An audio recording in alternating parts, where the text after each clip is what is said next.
Hey guys, let's have a look at my last lap battle against Jamie Fluke in the previous round of the Porsche Takoya Esports Super Cup. So basically what all set this off is that I made a small mistake on the penultimate lap in the final sector, and this allowed Jamie to get a little bit close to my car, and at the same time I lost a little bit of ground to P13. So at this point I'm kind of driving in my mirror. I know that P13 is a little bit too far ahead to overtake on a normal lap, so I'm just focused on my mirror on this lap, checking what Jamie does and trying to fend him off because I know he had a bit more pace than me at this stage of the race. So I'm just trying to keep my position until the line. Jamie has been close for about the quarter of the lap now, but he hasn't really been close enough to pull a move until we reach the straight between corner 5 and 6. Jamie pulls over to the inside and he shows his car to me, and I see this kind of at the last moment, and because I wasn't expecting it, I let go of the brakes a little bit because I was thinking Jamie might go for the apex on the inside and try and push me a little bit wide. So I'm letting go of the brakes just a slight little bit so I can take the outside line through the corner. However, I then noticed that Jamie is actually kind of selling me a fake move, and because of this, I'm desperately trying to get to the inside again, knowing that I have no car on my inside yet, only a little bit behind me. And this is kind of a small forced error that was caused by Jamie's move to the inside, so he solved that very well. And because of this, I lock up slightly at the end of my braking zone. I'm just braking too hard into the corner to maintain the inside line now, and I mess up as a result of it. And because of this, I'm now actually forced kind of wide, which allows Jamie a very good run out of the turn. So now we're almost completely side by side going into the next turn. And this is basically almost best case scenario for Jamie at this point. This is kind of what he wanted. So over the course of this lap where we've battled, I've noticed that Jamie has extremely good traction out of the corners. However, I also felt that down the straights, I was just a little bit faster. And Jamie has probably noticed the same thing at this point. So I knew for myself that if we were to go out of a corner and we get similar exits, I would probably be able to stay ahead for the duration of the straight at least. So going into this turn, the old final turn, Jamie leaves me quite a bit of room on the inside.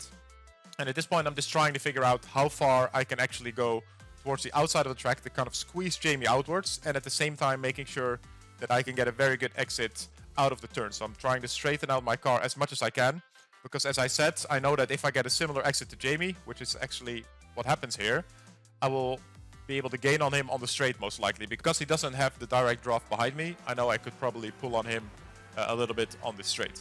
And this is actually what happens, and you see that after the corner, I am able to fully clear him. Then when I am fully clear of him, I actually think about regaining the racing line on the curb on the left and taking a wide entry into the old turn 1. However, I then think that I would rather keep the insides as a defensive move because I feel like Jamie knows he's a little bit faster than me at this point, so he would be able to go for a lunge on the inside if he was very close, which he is. So I'm going defensive, and this is quite a late defensive move, I would say. But Jamie recognizes this, he takes the racing line on the curb on the left-hand side. And at this point, I know Jamie is committed to the outside, and I'm now trying to pinch him as hard as I can towards the outside of the track. The only issue is, because I made my move to the right so late, I don't really have a whole lot of time to move my car that much over to the left-hand side at this point.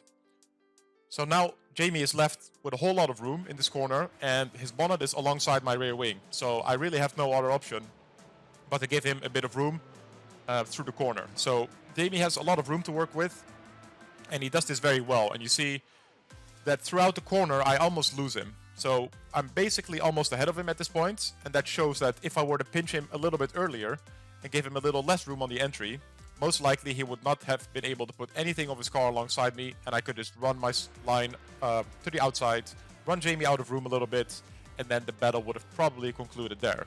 But because I made my defensive move on the straight so late, Jamie is now left with the room, as I said, and he makes full use of that. So he gets a very good run out of the turn, and you can see he's now pulling alongside my car, and we're basically, again, side by side going into the SS. Now, as we then turn into the SS, you see that Jamie is actually kind of making the same mistake that I did in the previous corner. So he's allowing me to have a lot of room on the right-hand side of the track, and at the same time, I'm going to make the exact same mistake again on this left-hander. So as we go into the left-hander here, you see that I leave Jamie a whole lot of space.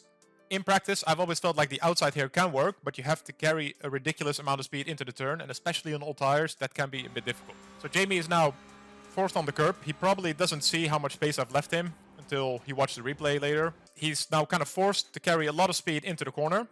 And because of this, he makes a small mistake. He carries just a bit too much. And at the same time, he didn't turn in where he could. So you see that there's too much room between his car and mine.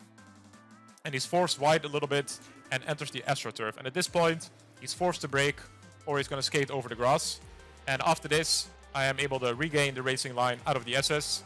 And as I said before, I knew that if I got a good exit out of the corner, that Jamie would not be able to get me onto the straight. So exiting these corners, I knew I was going to be safe for the rest of the lap. And we eventually finished in the exact same position as we drove out of the corner here.